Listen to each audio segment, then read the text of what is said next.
ini adalah perang-perang terakhir yang dilakukan oleh Rasulullah Shallallahu Alaihi Wasallam sebelum pada akhirnya nanti Rasulullah sampai kepada satu peristiwa namanya Haji Wada, dan setelah Haji Wada Rasulullah pulang kembali ke Madinah.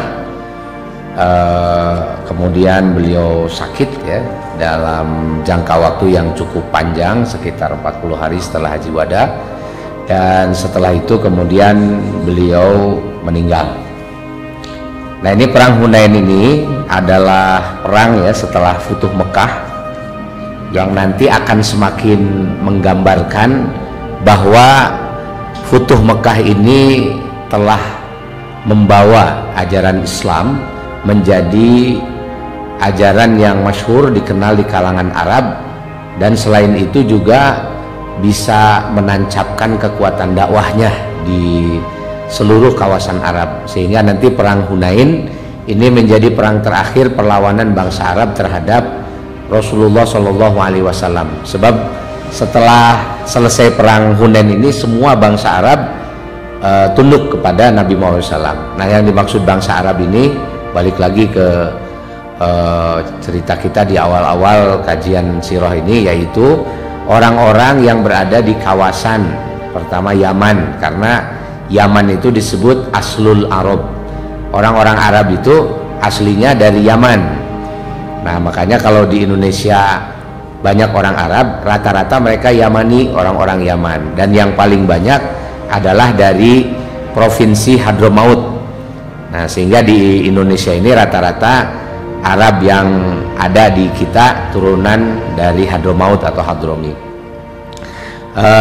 Kemudian dari Yaman ini menyebar ke sebelah utara ya. Nah, sebelah utara ini nanti ke kawasan Teluk Arab. Kawasan Teluk Arab itu sekarang menjadi negara-negara kecil tapi kaya raya, seperti Uni Emirat Arab, kemudian ada Qatar ya yang kemarin Piala Dunia itu luar biasa, kemudian ada Oman. Nah, Oman ini ibu kotanya namanya Muscat. Kemudian selain Oman nanti ada namanya Abu Dhabi, Uni Emirat Arab dan sebagainya gitu ya. Nah, jadi dari Teluk Arab ini yang nanti sampai ke Kuwait dan Irak. Nah, jadi Irak ini ada di sebelah paling utara. Nah, selain itu nanti juga masuk ke wilayah Hijaz. Nah, Hijaz ini adalah kawasan di Mekah, Jeddah, Madinah, itu adalah wilayah Hijaz. Nah, selain itu juga nanti ke Najd. Najd ini kawasan seperti kalau sekarang itu Riyadh ya, daerah Riyadh dan seterusnya. Nah, itu kawasan yang disebut dengan Arab. Nah, ini Arab yang aribah, jadi Arab yang asli. Arab itu dari situ, yang bahasanya juga aslinya dari situ.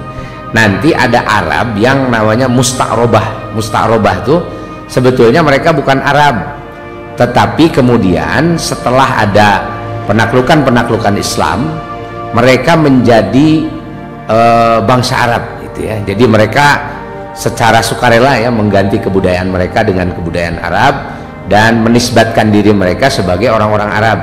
Contoh misalnya orang-orang di Syria atau di Syam. Syam itu bukan bangsa Arab tuh, tapi orang-orang Suryani. Nah, Suryani memang satu rumpun, masih bangsa Semit ya, masih turunannya Nabi Ibrahim juga. Nah, tetapi kalau dilihat dari segi sukunya itu bukan suku Arab.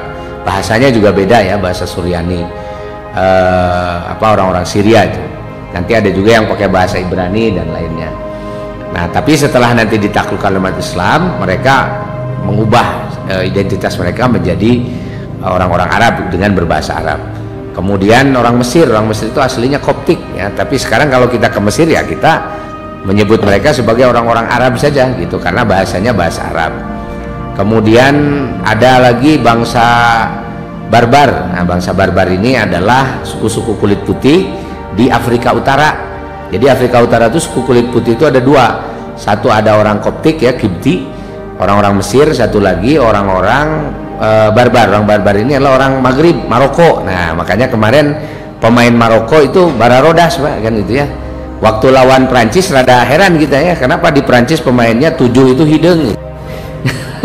Sedangkan Maroko apa putih semua gitu. Padahal Maroko itu kan Afrika ya, sedangkan Prancis itu Eropa gitu. Tapi jadi tibalik, nu Eropa hidung, anu Afrika bodas kan itu.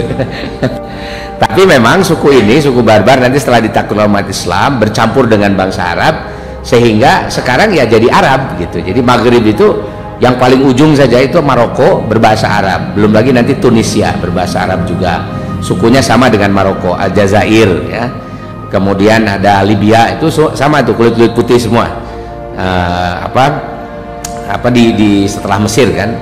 Nanti yang kulit hitam kemudian berbahasa Arab itu orang Sudan. Jadi orang Sudan itu mereka juga berbahasa Arab ya, tidak berbahasa Afrika. Karena Sudan ini kawasan yang pertama kali diislamkan oleh Rasulullah, yaitu dulu namanya wilayah kekuasaan Raja Najasyi Negus yang disebut dengan Habsyah atau Abesina, atau kawasan yang sekarang menjadi dua negara ya, ada Ethiopia dan Sudan. Itu kawasan yang sejak lama sudah diislamkan, makanya orang-orang Sudan itu bahasa Arabnya bagus-bagus. Jadi walaupun mereka hitam tapi mereka berbahasa Arab dan lebih dekat kebudayaannya kepada kebudayaan orang-orang Arab. Nah itu yang disebut dengan musta'robah, jadi orang-orang Arab yang diarabkan sebenarnya. Nah di luar itu nanti adalah bangsa Ajam, jadi bangsa non-Arab.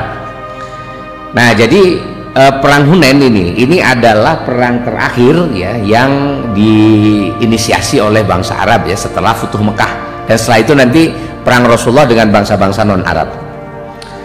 Kita baca ya halaman 65, nah, silahkan dibuka. Qazwatu Hunainin, perang Hunain.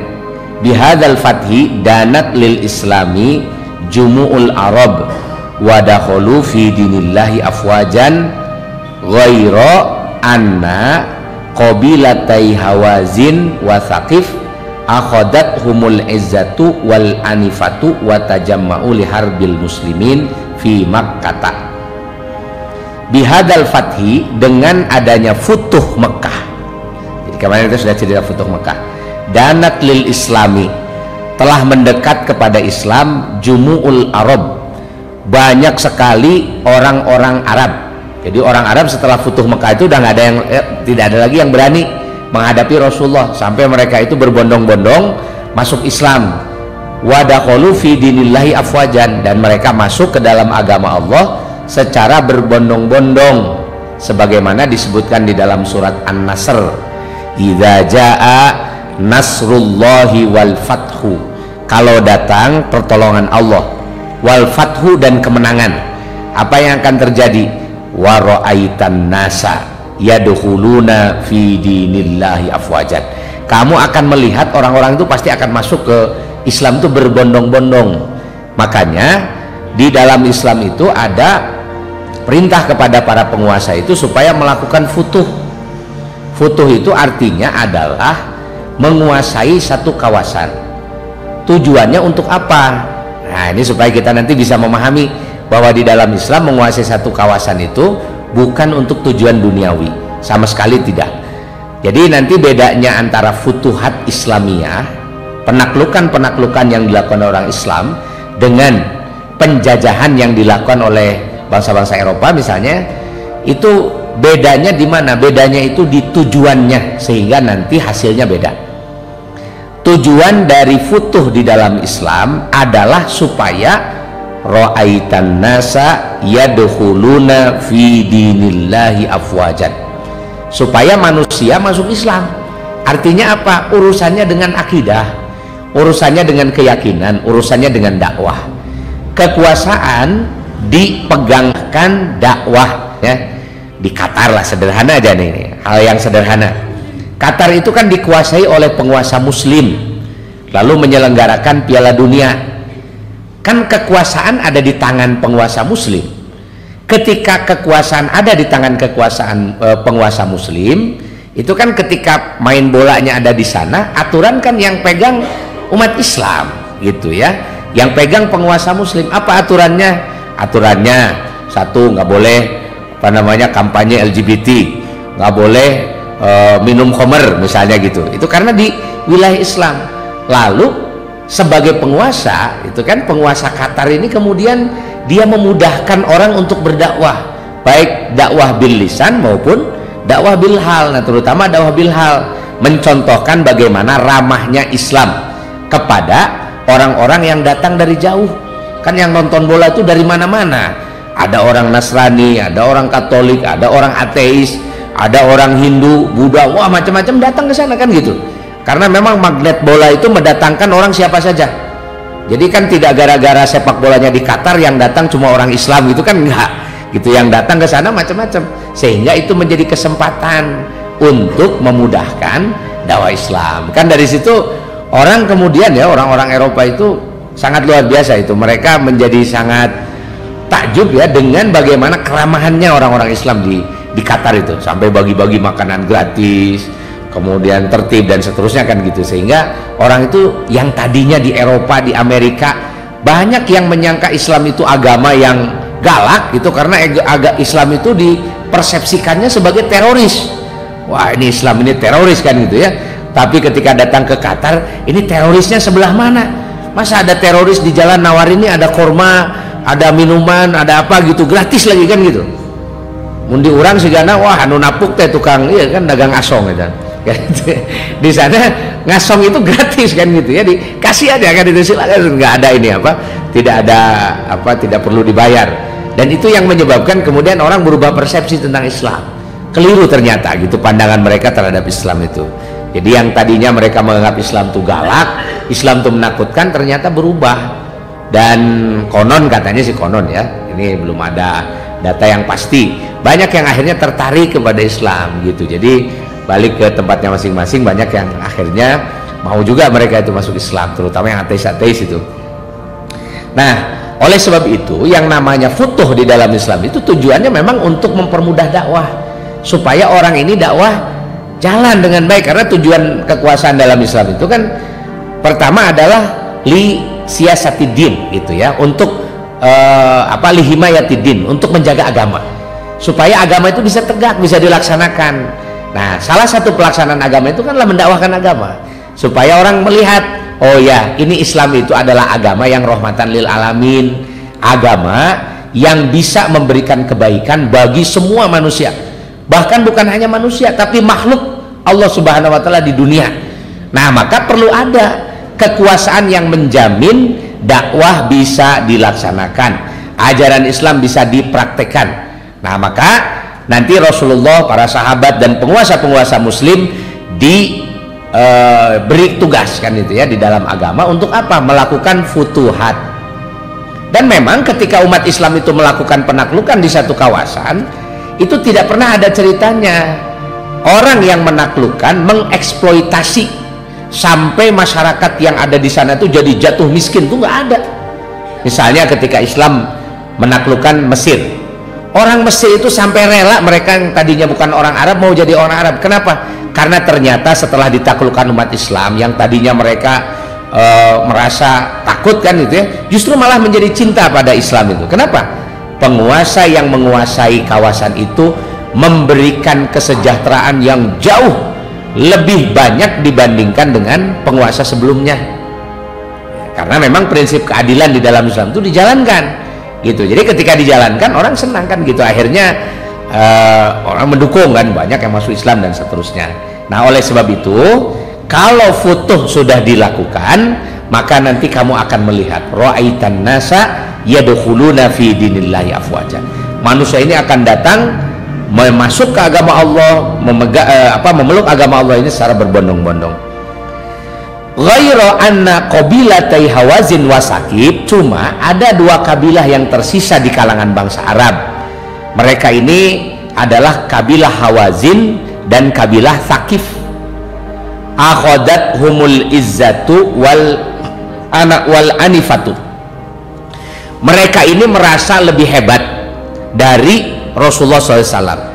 Mungkin mereka merasa lebih hebat dibandingkan dengan, wah itu kan cuma kumpulannya Bani Hashim misalnya gitu ya, kabilah Bani Hashim, apa hebatnya mereka kan, kira-kira begitu.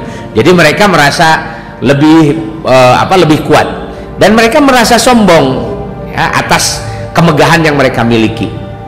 Watajamma'u, akhirnya mereka berkumpul liharbil muslimina, untuk memerangi kaum muslimin fi Makkah, yang sedang berada di Mekah. Jadi waktu itu belum pulang, kaum muslim masih ada di Mekah. Falamma sami'a bihim Rasulullah sallallahu alaihi wasallam kharaja lahum fi isnai asyara alfa muqatilin. Ketika Rasulullah mendengar bahwa ternyata kabilah Hawazin dan Saqif malah nantang kaum muslim begitu ya, akhirnya Rasulullah memutuskan untuk menyerang mereka dengan membawa 12.000 pasukan. Wahwa aksaru jundin jannadahu alaihi salatu wassalam. Dalam sejarah perangnya Rasulullah, ini adalah pasukan paling besar yang disiapkan Rasul. Menyerang Mekah aja pasukannya cuma 10.000, itu sudah besar. Nah, untuk menyerang Bani Hawazin dan Bani Saqif ini Rasulullah mempersiapkan 12.000. Falamma wasala jaisul muslimina ila wadi Hunainin, ketika kaum muslim sampai dengan pasukannya ke wadi Hunainin, lembah Hunain, kanal aduwu kaminan fi syi'abihi. Jadi si musuh ini mereka sudah menguasai medan pertempuran dengan sangat baik. Faqamu alal muslimina kaumata rajulin wahidin qabla ayyatamakkanal muslimuna min tahiyati sufufihim. Maka kemudian karena mereka sudah menguasai kawasan ini dengan baik, qamu alal muslimin, mereka menyerang kaum muslimin kaumata rajulin wahidin dengan satu serangan yang mendadak begitu, qabla an yatamakkanal muslimun min tahiyati sufufihim, sebelum kaum muslimin bersiap-siap membariskan pasukannya. Jadi baru sampai di lembah Hunain langsung diserang, karena ternyata orang-orang Hawazin dan Saqif ini karena mereka merasa orang asli situ dan menguasai medan, mereka sudah tahu kapan harus menyerang kaum muslim. Dan ini juga salah satu yang diingatkan nanti di dalam Al-Quran ya, mengingatkan Rasulullah Shallallahu Alaihi Wasallam, Rasulullah SAW ini mengingatkan, atau Allah mengingatkan bahwa pada perang Hunain umat Islam itu a'jabatkum kasratukum. Nah, ini di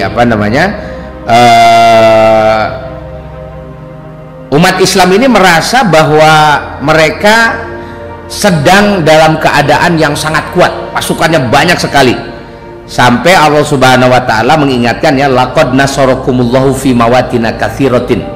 Allah itu ingat yang menolong kamu di berbagai tempat. Jadi kamu jangan merasa bahwa perang itu karena kamu hebat, karena pasukan kamu banyak, karena persenjataanmu lengkap. Di semua tempat kamu menang itu karena ditolong oleh Allah Subhanahu wa taala. Nah, ketika mau berangkat ke perang Hunain, karena jumlah pasukannya tidak pernah lebih besar dari itu, jadi 12.000 itu sudah sangat besar, banyak sekali, sampai kaum muslim itu merasa ujub. Jadi merasa bahwa wah, ini pasukan yang mungkin tidak akan bisa dikalahkan oleh musuh gitu, karena kita merasa hebat, merasa banyak. Nah, itu kadang-kadang kita begitu ya, kalau kita memiliki kekuatan yang kelihatan ya di dalam tangan kita, misalnya kita punya duit banyak, punya backingan yang hebat-hebat misalnya gitu ya, punya kekuasaan di tangan kita, balad loba dan sebagainya, kadang suka muncul ujub dan takabur dalam diri kita, seolah-olah apa yang kita miliki itu bisa menolong kita. Nah, ini yang diingatkan oleh Allah Subhanahu wa taala kepada kaum muslim. Dan Allah juga menekankan wa yauma Hunainin, pada waktu perang Hunain ini juga sama, kamu ini kalau nggak ditolong oleh Allah Subhanahu wa taala pasti kalah. Idz a'jabatkum kasratukum, ketika jumlahmu atau karena jumlahmu yang banyak ini membuat kamu menjadi ujub, falam tughni ankum syai'an wa dhaqat 'alaikumul ardu bima rahubat thumma wallaitum mudbirin, sehingga kamu merasa bahwa sudah nggak perlu lagi sama Allah Subhanahu wa taala, karena merasa sombong. Sombong itu merasa bahwa kita ini bisa menangani semuanya dengan kekuatan kita. Nah, ini manusia kalau sudah kena sombong begitu, sudah tinggalkan sama Allah Subhanahu wa taala. Yang tadinya mau ditolong juga nggak jadi. Ya semampumu aja kan gitu, kira-kira gitu. Nah, ini terjadi pada kaum muslimin, sehingga kaum muslimin ini sebelum bersiap-siap sudah apa? Fanhazamat muqaddimatu jaisil muslimin. Akhirnya bagian depan, jadi pasukan yang depan dari kaum muslimin ini hancur, bisa dikalahkan. Untung Rasulullah masih tidak langsung mengirimkan semuanya, itu baru pasukan pendahuluan saja. Fa'amara Rasulullah SAW ammahu al-Abbasa ayyunadi fil jaisi bithabat. Ketika pasukan pendahuluan itu bisa dihancurkan oleh Bani Hawazin dan Thaqif, Rasulullah kemudian memerintahkan kepada pamannya Abbas untuk mengumumkan kepada kaum muslimin supaya kaum muslimin as-sabat, tetap percaya diri, jangan takut. Fajtama'u, mereka kemudian berkumpul kembali, dan setelah mendengar nasihat wejangan dari Rasulullah SAW, akhirnya mereka muncul lagi keberanian mereka. Dan dinasihati, ini turun ayat ini kan kepada Nabi Muhammad, dinasihati oleh Rasulullah bahwa mereka jangan sampai merasa sombong. Jadi kalau waktu perang Uhud tuh kalah, sampai bisa dikalahkan oleh pasukannya orang-orang Quraisy karena tertarik oleh dunia gitu ya. Jadi niat karena Allahnya sudah hilang, akhirnya kalah. Nah, kalau ini merasa bahwa kita ini hebat gitu, kita punya segalanya gitu, sehingga mereka merasa bisa dengan kekuatannya itu menghancurkan musuh. Padahal Allah mengingatkan, gak ada kamu menang sendirian, semua kemenanganmu itu adalah karena Allah Subhanahu wa taala. Ini juga peringatan untuk kita, dirundung kesulitan-kesulitan itu karena kesombongan kita. Kalau ada masalah kita lupa Allah Subhanahu wa taala gitu, jadi merasa wah bisa lah ini saya tangani aja sendiri gitu. Kita merasa sombong, merasa diri kita ini bisa menangani itu semua. Nah, oleh sebab itu kemudian Rasulullah menasihati mereka. Fajtama'u, mereka kemudian berkumpul mendengarkan nasihat dari Rasulullah. Waqtatalal fariqani walam tan tamdi sa'atun hatta in hazamal a'da'u hazimatan syadidatan. Padahal kekuatan kita ini la haula wala quwata illa billah. Waqtatalal fariqani, akhirnya setelah itu dua kelompok ini berperang. Walam tamdi sa'atun, tidak sampai beberapa jam. Hatta in hazamal a'da'u hazimatan syadidatan, musuh kalah kemudian ya dengan kekalahan yang telak. Wa qad qutila min Thaqifin wa Hawazin nahwa sab'in, dari kalangan Bani Thaqif dan Hawazin terbunuh sekitar 70 orang. Wa ghanamal muslimuna makana ma'al adwi min malin wasilahin wa ibilin, dan kaum muslim akhirnya merampas banyak sekali harta musuh, ya banyak benda-benda yang dikumpulkan, senjata dan juga ontak yang ditinggalkan oleh Bani Thaqif dan Hawazin yang kabur. Thumma tawajjaha Rasulullah sallallahu alaihi wasallam ila Thaqif bit Taif. Setelah menyelesaikan Thaqif, kemudian Rasulullah mulai, ya dia memang sudah menargetkan untuk pergi ke Taif, karena di Taif ini Rasulullah pernah punya sejarah diusir kan gitu ya, ketika hijrah ke Taif. Maka kemudian Rasulullah segera ke Taif. Fahasaraha muddatan walam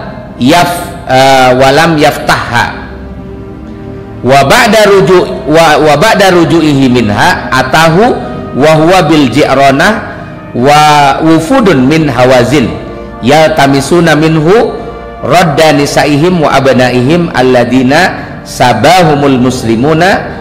Faqala alaihi salatu wassalam ma kana li wali Bani Abdul Muttalib faqad raddatuhu ilaikum.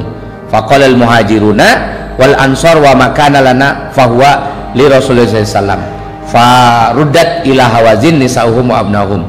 Thumma qama alaihi salatu wassalam minal ji'rana ila Makkah mu'tamiran fa'adal umrata wa ada ba'da dzalika al Madinah fa wasalaha lastabi baqaina lisittin baqaina min dzilqa'dah.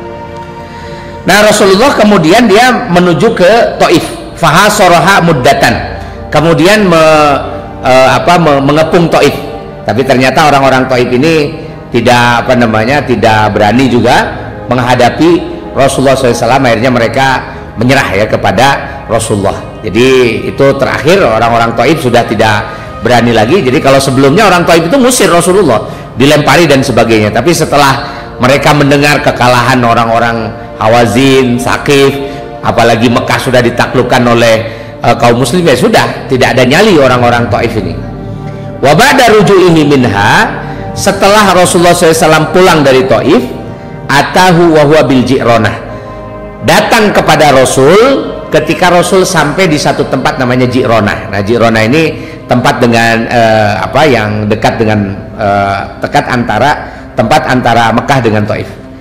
Wufudun min Hawazin, sekelompok orang dari Hawazin, mereka meminta dari Rasulullah SAW untuk mengembalikan perempuan-perempuan dan anak-anak mereka yang ditawan oleh kaum muslim. Jadi kan tawanan perang ini selain ada tentara-tentara juga ada perempuan-perempuan dan anak-anak yang biasanya mereka ada juga yang ikut gitu. Jadi ini ditawan oleh kaum muslim.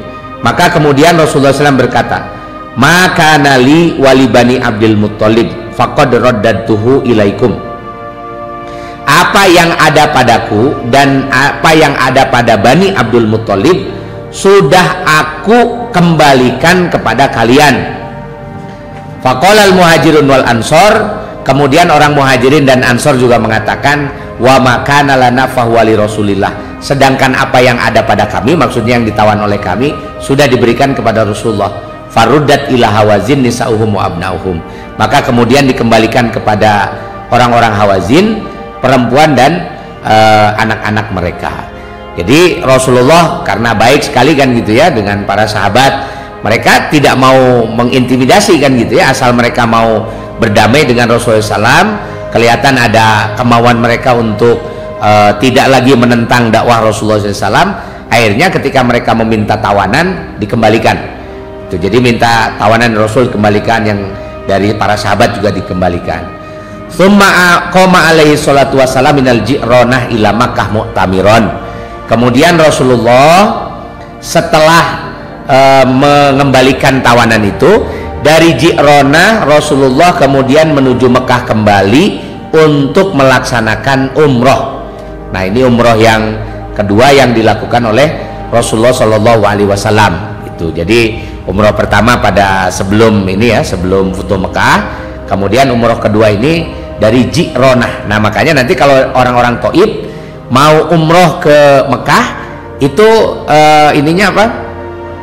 Mikotnya itu di Ji'ronah. Nah, jadi dari Ji'ronah mereka datang, itu dari Ji'ronah menggunakan kain ihram, kemudian pergi ke Mekah untuk umroh. Fa'adal umrata, Rasul melaksanakan umroh, wa ada ba'da dzalika ilal Madinah, setelah melaksanakan umroh baru kembali ke Madinah. Fawasolaha, Rasulullah sampai ke Madinah lisittin, pada tanggal 6 Bakoina min Dzulqa'dah, berarti tanggal 24 ini ya, tanggal 24 Dzulqa'dah, jadi 6 hari masih tersisa pada bulan Dzulqa'dah. Jadi artinya tanggal 24 Dzulqa'dah kira-kira begitu ya, atau tanggal 23. Nah, ini perang Hunain. Jadi perang Hunain ini telah berhasil ya menyempurnakan kemenangan Rasulullah di kalangan bangsa Arab, sampai tidak ada lagi bangsa Arab yang tidak takluk di bawah kekuasaannya Rasulullah. Ini prestasi yang sangat luar biasa dalam waktu yang singkat saja, hanya sekitar 23 tahun dari perjuangan Rasulullah pertama kali sampai kepada ditaklukkan seluruh bangsa Arab. Ini waktu yang sangat singkat gitu. Nah, berikutnya Rasulullah setelah selesai ekspedisi yang dilakukan Rasulullah, perang-perang goza-goza, syariah-syariah yang dilakukan Rasulullah untuk menaklukkan bangsa Arab, maka Rasul mulai memikirkan kawasan-kawasan non-Arab. Nah, yang berada di luar sekitar masyarakat Arab, cirinya orang-orang Arab ini mereka rata-rata itu tidak punya kerajaan yang besar, hanya kabilah-kabilah saja. Nah, sedangkan di luar Arab mereka ada yang menguasainya, ada kerajaan yang menguasai. Contoh misalnya daerah seperti Syam. Syam ini adalah wilayah yang berada di bawah kekuasaannya bangsa Romawi. Itu begitu juga nanti dengan Habsyah, itu juga adalah daerah yang berada di bawah kekuasaan Romawi. Maka Rasul karena memang langsung berhadapan-hadapan dengan wilayah Romawi, setelah itu Rasul langsung mengarahkan pasukan itu menuju kawasan yang paling dekat dengan Madinah yang dikuasai oleh Romawi. Nah, maka Rasul sudah merancang, setelah dulu ya pernah mengirimkan Zaid bin Harisah dalam perang Daumatul Jandal yang sudah dekat dengan kawasan Tabuk, maka Rasulullah kemudian mengirimkan kembali ini pasukan menuju ke Tabuk bersama dengan Rasulullah sendiri. Nah, maka perang berikutnya adalah perang Tabuk. Ini adalah perang pertama Rasulullah SAW bukan dengan orang Arab, ya, bukan di kawasan yang ditinggali oleh orang-orang Arab. Aqama alaihi salatu wassalam bil Madinah, Rasulullah tinggal di Madinah ila muntasifis sana atas ahlil hijrah, sampai pertengahan tahun ke-9 Hijriah.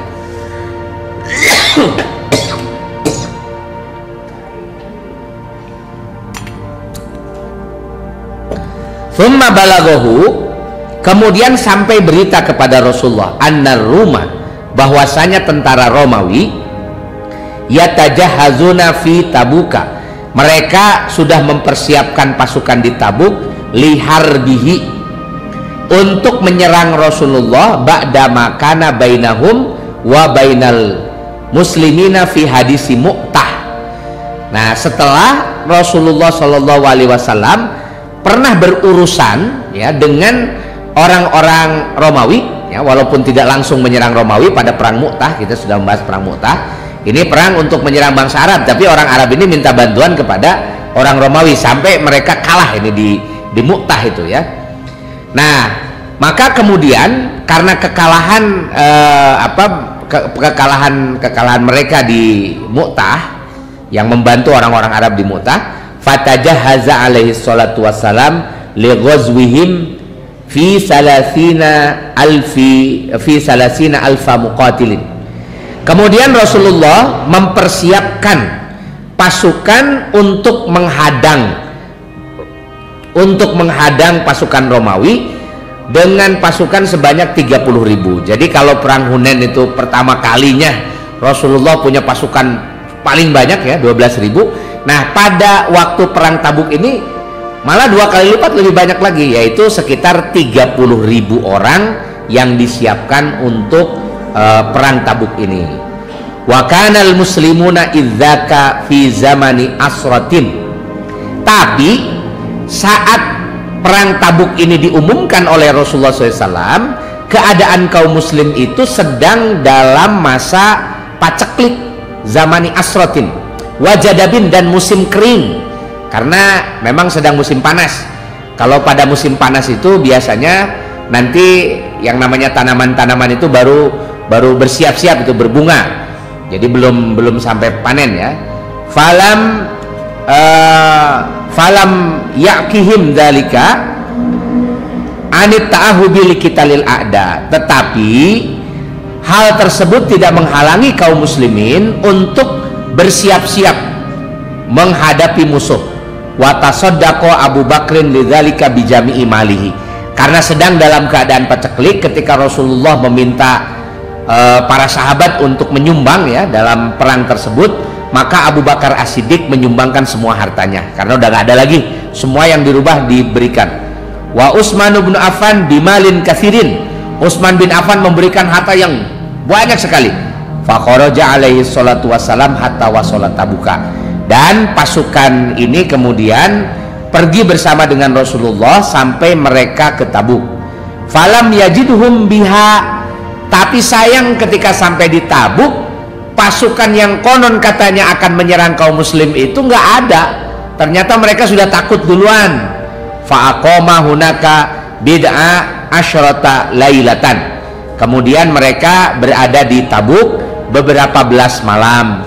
Thumma qafala ilal Madinati, kemudian kembali lagi ke Madinah. Wa hadhihi akhiru ghazawatihi sallallahu alaihi wasallam.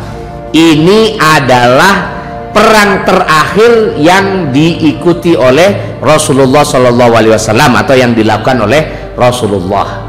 Jadi setelah perang Tabuk ini, walaupun tidak terjadi perang, tetapi perang Tabuk ini ujiannya luar biasa. Kenapa luar biasa? Karena dalam keadaan paceklik, orang yang pergi ke sana bahkan ya mereka membawa onta. Jadi ontanya itu ketika di jalan kan gitu ya, ketika di jalan memakan dedaunan, itu daun-daun itu juga dimakan ketika perbekalan habis, dan ketika sampai di Tabuk musuh nggak ada akhirnya, tapi makanan juga habis kan gitu, akhirnya ontana disembelih semua kan itu, di Parencitan. Nah si ontanya ini yang tadinya dijadikan tunggangan berubah jadi makanan, sampai ketika pulang ke Madinah. Tapi karena pulang ke Madinah ini sudah lebih santai, banyak akhirnya jalan kaki gitu ya dari Tabuk, padahal jaraknya cukup cukup jauh. Nah perang Tabuk ini membuktikan bahwa kata Rasulullah SAW itu nusirtu birru'bi masirata syahrin. Jadi aku itu diberi kemampuan atau diberi keistimewaan oleh Allah Subhanahu wa taala, kadang-kadang suka ditolong oleh Allah dengan cara sebulan lagi menjelang pertempuran, orang-orang itu takut menghadapi pasukan Rasulullah.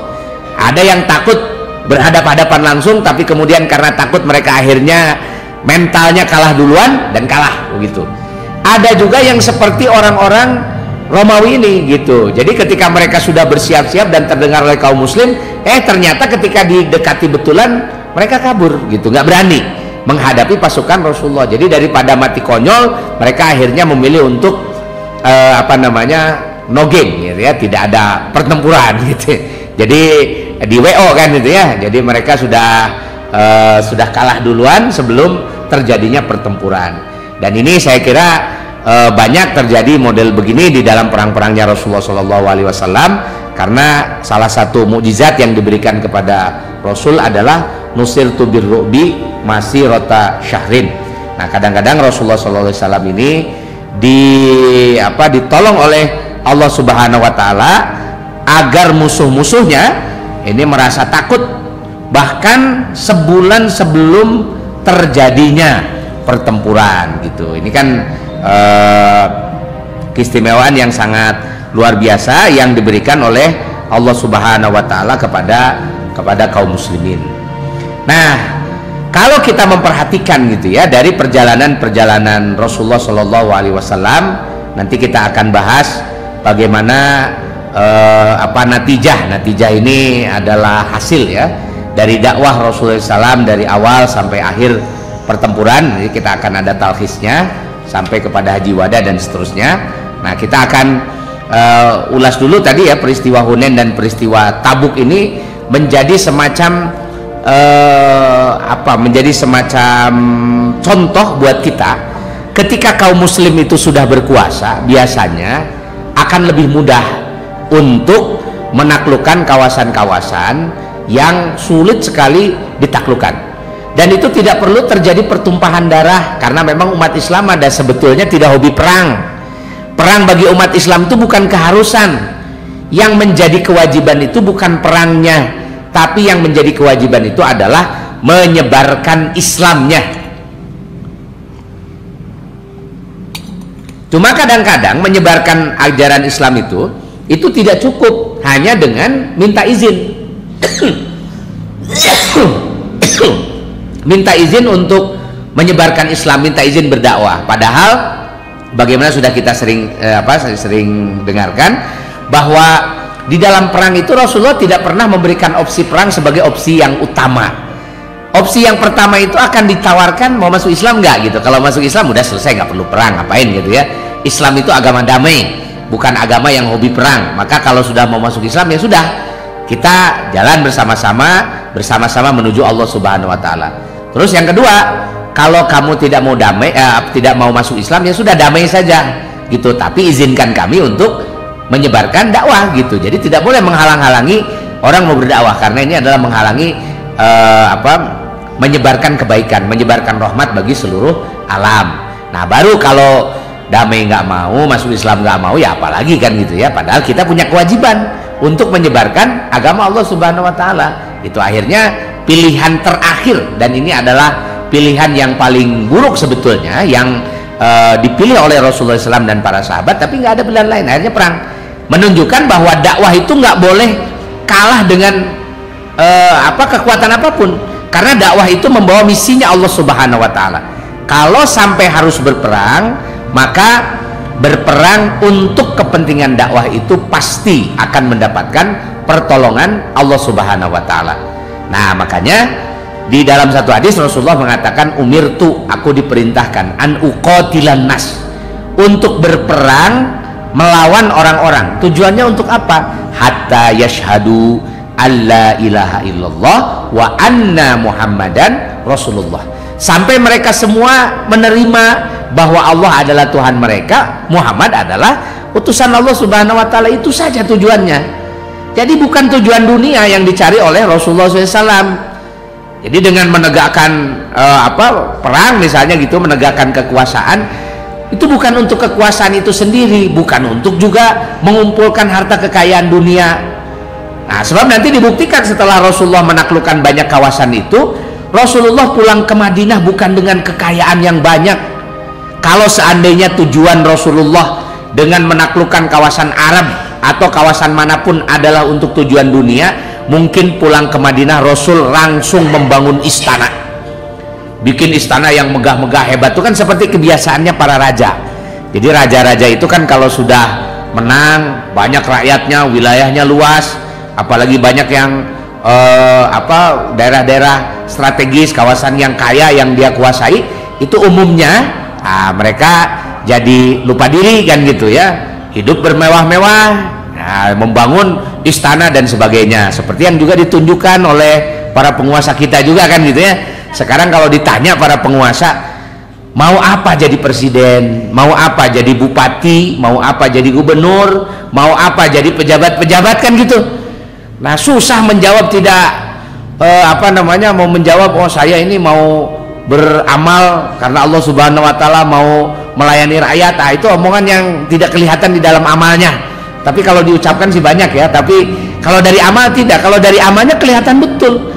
Setelah jadi pejabat justru mangpang mengpung jadi bupati, mengpung jadi gubernur, mengpung jadi presiden. Apa yang dilakukan? Menumpuk menumpuk kekayaan. Dan ini kan yang akhirnya kan menjadi presiden semuanya, jadi contoh. Oh, lamun hayang beunghar ayeuna mah babari jadi pejabat we kan gitu. Akhirnya jadi pejabat itu orientasinya adalah supaya kaya, supaya bisa mengumpulkan harta benda sebanyak-banyaknya. Walaupun setelah dikumpulkan orang juga bingung, buat apa coba ya harta banyak dikumpulkan. Akhirnya kan orang banyak yang kadang-kadang tekalah hati kan gitu, karena duit terlalu banyak. Beli apa coba? Beli mobil harganya miliaran, ya mobil harganya 7 miliar, 10 miliar gitu ya.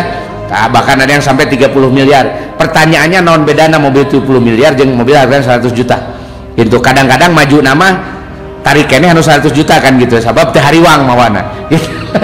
Nah, sementara yang mahal-mahal itu kan kita takut kan gitu, masih banyak lagi duitnya, beli jet pribadi Pak gitu. Sampai banyak pejabat kita ini baru jet pribadi, ada yang satu, ada yang dua. Satu jetnya itu kan harganya ada yang 700 miliar, ada yang 300 miliar, 400 miliar.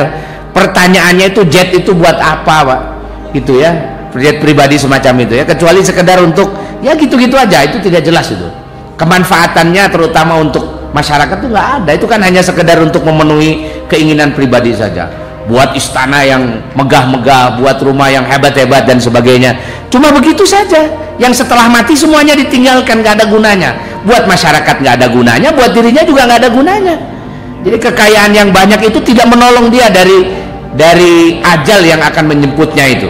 Itu kan walau kana fi burujin musyayyadah, walaupun dia berada di benteng yang sangat kokoh gitu, mereka tetap tidak akan ada yang bisa selamat dari ajalnya Allah Subhanahu wa taala. Semuanya akan dikejar. Tapi ya begitulah itu manusia.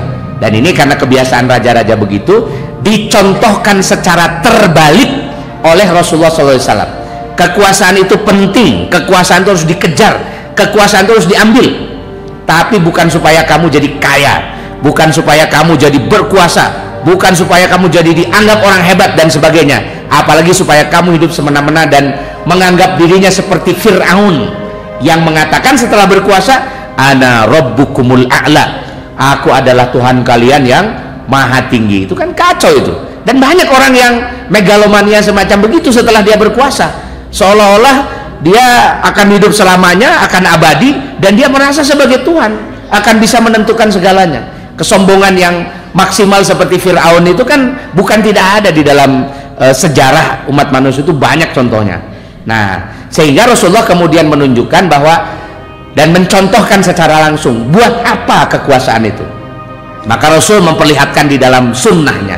Sunnah itu di dalam kesehariannya, dalam kehidupannya yang bisa disaksikan. Rasul kuasai itu semua kawasan, kuasai semua wilayah Arab, tidak ada yang tidak dikuasai oleh Rasulullah. Dikuasai dengan perang, dengan apa namanya, dengan usaha yang sangat luar biasa. Tapi setelah menang, walaupun banyak ghanimah itu banyak ya, kalau mau bikin istana bisa, tapi Rasulullah tidak berminat untuk memperkaya dirinya dan mencari kemewahan dengan apa yang didapatkannya itu. Coba bayangkan tuh ketika menaklukkan Khaybar itu kawasan yang kaya, Rasulullah dapat 1/5-nya. Wah, 1/5 itu bisa bikin istana hebat tuh di Madinah. Tapi Rasulullah tidak tertarik.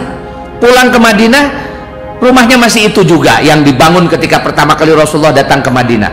Dia tidak berminat istri-istrinya diberi kekayaan yang banyak, tidak, biasa saja.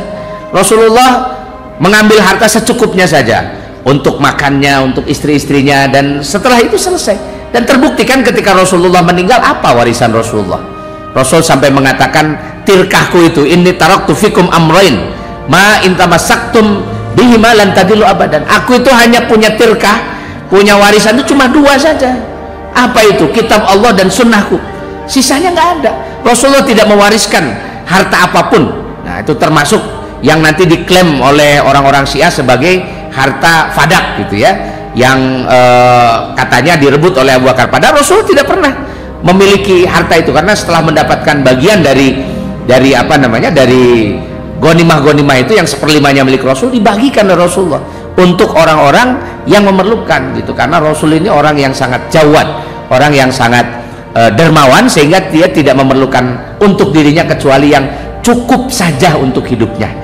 Istrinya tidak meminta-minta, dia tidak meminta-minta, dan juga keluarganya tidak sampai jadi peminta-minta gitu, dicukupkan, tapi tidak hidup bermewah-mewah, padahal Rasulullah adalah penguasa. Nah, ini saya kira yang pelajaran paling luar biasa dari perjalanan perangnya Rasulullah SAW dan penaklukan ke berbagai kawasan. Itu saja yang bisa disampaikan, mudah-mudahan ada manfaatnya. Rabbana la tuzigh qulubana ba'da idh hadaitana wa hab lana min ladunka rahmatan innaka antal wahhab. Assalamualaikum warahmatullahi wabarakatuh.